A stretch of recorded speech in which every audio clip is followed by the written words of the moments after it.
Olá, irmãos, bem-vindos de volta a mais uma leitura bíblica. Hoje nós iremos ler Lucas capítulo 22. Vamos lá? A festa dos pães sem fermento, também chamada de Páscoa, se aproximava. Os principais sacerdotes e mestres da lei tramavam uma forma de matar Jesus, mas tinham medo da reação do povo. Então Satanás entrou em Judas Iscariotes, um dos 12, e ele foi aos principais sacerdotes e aos capitães da guarda do templo para combinar a melhor maneira de lhes entregar Jesus. Eles ficaram muito satisfeitos e lhe prometeram dinheiro. Judas concordou e começou a procurar uma oportunidade de trair Jesus, para que o prendesse quando as multidões não estivessem por perto. Chegou o dia da festa dos pães sem fermento, quando o cordeiro pascal era sacrificado. Jesus mandou Pedro e João na frente e disse: "Vão e preparem a refeição da Páscoa, para que a comamos juntos." "Onde o Senhor quer que a preparemos?" perguntaram. Ele respondeu: "Logo que vocês entrarem em Jerusalém, um homem carregando uma vasilha de água virá ao seu encontro. Sigam-no na casa onde ele entrar. Digam ao dono: o mestre pergunta: onde fica o aposento no qual comerei a refeição da Páscoa com meus discípulos? Ele os levará a uma sala grande no andar superior, que já estará arrumada. Preparem ali a refeição." Eles foram e encontraram tudo como Jesus tinha dito, e ali prepararam a refeição da Páscoa. Quando chegou a hora, Jesus e seus apóstolos tomaram lugar à mesa. Jesus disse: "Estava ansioso para comer a refeição da Páscoa com vocês, antes do meu sofrimento, pois eu lhes digo agora que não voltarei a comê-la até que ela se cumpra no reino de Deus." Então tomou um cálice de vinho e agradeceu a Deus. Depois disse: "Tomem isso e partilhem entre vocês, pois não beberei vinho outra vez até que venha o reino de Deus." Tomou o pão e agradeceu a Deus. Depois partiu e deu aos seus discípulos, dizendo: "Este é o meu corpo, entregue por vocês. Façam isto em memória de mim." Depois da ceia, Jesus tomou o cálice de vinho e disse: "Este é o cálice da nova aliança, confirmada com meu sangue, que é derramado como sacrifício por vocês. Mas aqui, partilhando da mesa conosco, está o homem que vai me trair. Pois foi determinado que o Filho do Homem deve morrer, mas que a aflição espera aquele que o trair." Os discípulos perguntavam uns aos outros qual deles faria uma coisa dessas. Depois começaram a discutir entre si qual deles era o mais importante. Jesus lhe disse: "Neste mundo, os reis e os grandes homens exercem poder sobre o povo e, no entanto, são chamados de benfeitores. Entre vocês, porém, será diferente. Que o maior entre vocês ocupe a posição inferior e o líder seja o servo. Quem é mais importante, o que está à mesa ou o que serve? Não é aquele que está à mesa? Mas não aqui, pois eu estou entre vocês como quem serve. Vocês permaneceram comigo durante meu tempo de provação, e assim como meu Pai me concedeu um reino, e agora lhes concedo o direito de comer e beber à minha mesa, em meu reino. Vocês se sentarão em tronos e julgarão as 12 tribos de Israel." Então o Senhor disse: "Simão, Simão, Satanás pediu para peneirar cada um de vocês como trigo. Contudo, supliquei em oração por vocês, Simão, para que a sua fé não vacile.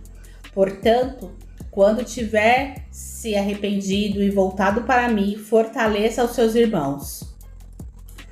Pedro disse: "Senhor, estou pronto a ir para a prisão e até morrer ao seu lado." Jesus, porém, respondeu: "Pedro, Vou lhe dizer uma coisa. Hoje, antes que o galo cante, você negará 3 vezes que me conhece.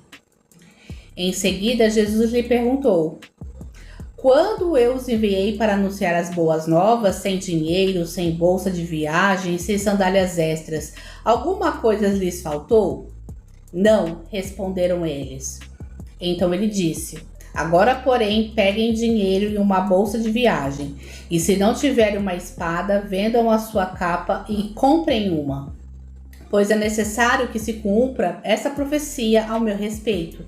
Ele foi contado entre os rebeldes. Sim, tudo que os profetas escreveram ao meu respeito se cumprirá. Eles responderam: Senhor, temos aqui 2 espadas. É suficiente, disse ele. Então, acompanhado de seus discípulos, Jesus foi, como de costume, ao Monte das Oliveiras. Ao chegar, disse: orem para que vocês não cedam à tentação. Afastou-se a uma distância como de um arremesso de pedra, ajoelhou-se e orou: Pai, se queres, afasta de mim este cálice, contudo que seja feita a tua vontade e não a minha. Então apareceu um anjo do céu que o fortalecia. Ele orou com ainda mais fervor, e sua angústia era tanta que seu suor caía na terra como gotas de sangue. Por fim, ele se levantou, voltou aos seus discípulos e os encontrou dormindo, exaustos de tristeza. Por que vocês dormem? Perguntou ele. Levante-se e orem para que não cedam à tentação. Quando Jesus ainda falava, chegou uma multidão conduzida por Judas, um dos 12. Ele se aproximou de Jesus e cumprimentou com um beijo. Jesus, porém, lhes disse: Judas, com um beijo você trai o Filho do Homem. Quando aqueles que estavam com Jesus viram o que ia acontecer, disseram: Senhor, devemos lutar? Trouxemos as espadas. E um deles feriu o servo do sumo sacerdote, cortando-lhe a orelha direita. Mas Jesus disse: basta. E tocando a orelha do homem, curou-o. Então Jesus se dirigiu aos principais sacerdotes, aos capitães da guarda do templo e aos líderes do povo que tinham vindo buscá-lo. Por acaso sou um revolucionário perigoso para que venham me prender com espadas e pedaços de pau? Por que não me prenderam no templo? Todos os dias eu estava ali ensinando, mas esta é a hora de vocês, o tempo em que reina o poder das trevas. Então eles o prenderam e o levaram à casa do sumo sacerdote. Pedro o seguiu de longe. Os guardas acenderam uma fogueira no meio do pátio e se sentaram-se em volta, e Pedro sentou-se com eles. Uma criada o notou à luz da fogueira e começou a olhar fixamente para ele. Por fim disse: este homem era um dos seguidores de Jesus. Mas Pedro negou, dizendo: mulher, eu nem o conheço. Pouco depois, um homem olhou para ele e disse: você também é um deles. Não sou, retrucou Pedro. Cerca de 1 hora mais tarde, outro homem afirmou: com certeza esse aí também estava com ele, pois também é galileu. Pedro, porém, respondeu: homem, eu não sei do que você está falando. E no mesmo instante o galo cantou. Então o Senhor se voltou e olhou para Pedro. E Pedro se lembrou das palavras dele: hoje, antes que o galo cante, você me negará 3 vezes. E Pedro saiu dali chorando amargamente. Os guardas encarregados de Jesus começaram a zombar dele e a bater nele. Vendaram seus olhos e diziam: profetize para nós, quem foi que lhe bateu desta vez? E os insultavam de muitas outras maneiras. Ao amanhecer, todos os líderes do povo se reuniram, incluindo os principais sacerdotes e os mestres da lei. Jesus foi conduzido à presença desse conselho, e eles perguntaram: diga-nos, você é o Cristo? Jesus respondeu: eu lhes disser, de modo algum acreditarão em mim. E se eu lhes fizer uma pergunta, não responderão. Mas de agora em diante o Filho do Homem se sentará à direita do Todo-Poderoso. todos gritaram: então você afirma que é o Filho de Deus? E ele respondeu: vocês dizem que eu sou. Que necessidade temos de outras testemunhas? Disseram eles. Nós mesmo o ouvimos de sua boca. Amém, meus irmãos? Fiquem todos com Deus, na santa paz do nosso Senhor Jesus Cristo.